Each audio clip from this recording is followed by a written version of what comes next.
श्री रामलला विराजमान की प्राण प्रतिष्ठा के 1 वर्ष पूर्ण हुए हैं और ये 500 वर्षों के बाद जो ये अवसर आया था, हम लोग जब छोटे थे और उसके बाद जब भाजपा में आए तो लोग ये कहते थे, भाई वो लोग कह रहे हैं रामलला हम आएंगे मंदिर वहीं बनाएंगे, तारीख नहीं बताएंगे। वो तारीख का रहस्य नहीं समझ पा रहे थे।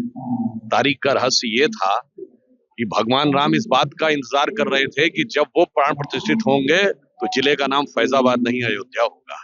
जब वो प्राण प्रतिष्ठित होंगे तो महाकुंभ इस बार प्रयागराज में हो रहा है, इलाहाबाद में नहीं हो रहा है।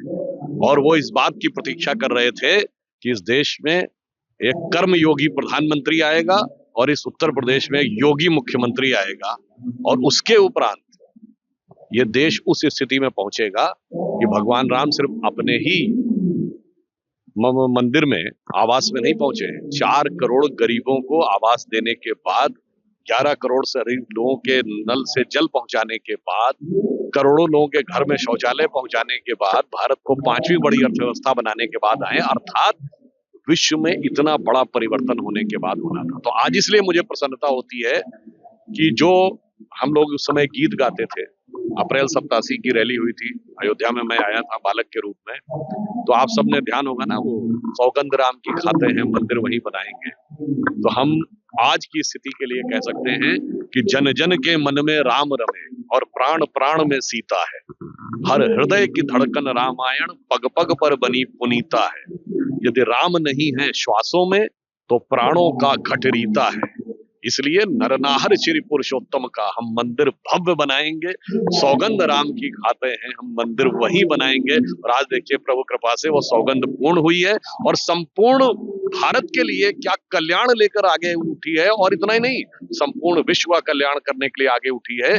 आज इंटरनेशनल मॉनेटरी फंड की चीफ क्रिस्टिना जॉर्जिएवा कहती है कि नेक्स्ट ईयर भारत दुनिया में सबसे ज्यादा ग्रोथ में कंट्रीब्यूट करने वाला देश, 15% ग्रोथ के साथ वर्ल्ड का ग्रोथ इंजन बनने वाला है। इसलिए जो प्रश्न उठाते थे उन्हें राम की लीला को समझना नहीं आता। मुझे लगता है एक गंभीर बात मैं कहना चाहूंगा, स्वतंत्र भारत में एक ऐसा विचित्र कानून लाया गया, वक्फ बोर्ड का यह कानून।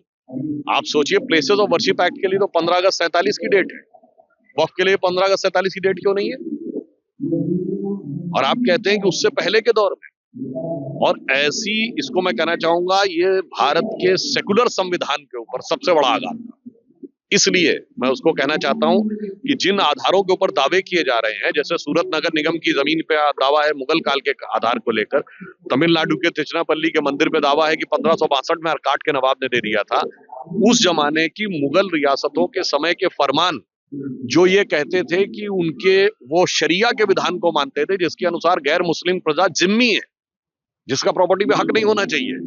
तो मैं पूछना चाहता हूं जो हमारे तथाकथित सेकुलर लोगों से कि आपने क्या हिंदुस्तान की जनता को जिम्मी बना के रखा था? अदरवाइज उस जमाने के फरमान स्वतंत्र भारत के सेकुलर संविधान में कैसे आ गए? इसलिए ये भारत के सेकुलर संविधान के लिए सबसे बड़ी चुनौती थी। और हम कहना चाहेंगे अब दलगत भावना से ऊपर उठकर सभी दलों को इस बारे में ईमानदारी से विचार करना चाहिए। हमें लगता है कि दिल्ली की जनता आम आदमी पार्टी और केजरीवाल जी के नित्य प्रति बदलते हुए नए रूपों को देखकर, एक जमाने में लगते थे ना बड़े भोले भाले हैं, नई राजनीति लेके आए हैं और अब वो बड़ा परिवर्तन करेंगे, मगर अब उनका जो असली स्वरूप है वो उभरता हुआ जनता के सामने, दिल्ली की जनता के सामने आता जा रहा है। तो दिल्ली की जनता मानो उनसे ये कह रही है कि बड़े मासूम लगते थे मेरे सनम, क्या से क्या हो गए देखते देखते। जिन्हें पत्थर से हमने बनाया सनम, वो खुदा हो गए देखते देखते। पर उनकी खुदा की अब सारी खुदाई सेटल करने का कृत संकल्प दिल्ली की जनता ने कर लिया। मुझे लगता है जो राम मंदिर की प्राण प्रतिष्ठा में नहीं आए, उनसे बड़ा अभागा कौन हो सकता है? उन्हें न्योता दिया गया। अरे आपको अगर अपने घर में बुलाया जाता है, आपको कोई अपनी बेटी की शादी में बुलाता, आप जाए ना जाए अलग बात, आप लिख के देते हैं कि नहीं जाएंगे? कांग्रेस ने लिख के दिया नहीं जाएंगे, तो उनके मन का भाव बहुत स्पष्ट हो जाता है। इसलिए उनके मन में न धर्म और संस्कृति के लिए कोई स्थान नहीं है, वो केवल और केवल राजनीति है। और इसीलिए मैं ये भी याद दिलाना चाहता हूँ, वो राम मंदिर में तो नहीं आए थे, बाबर की कब्र पे उनकी 3 पीढ़ियों ने जाके सजदा किया है। 1959 में जवाहरलाल नेहरू, 1968 में इंदिरा गांधी और 2005 में राहुल गांधी अलॉन्ग विद मनमोहन सिंह।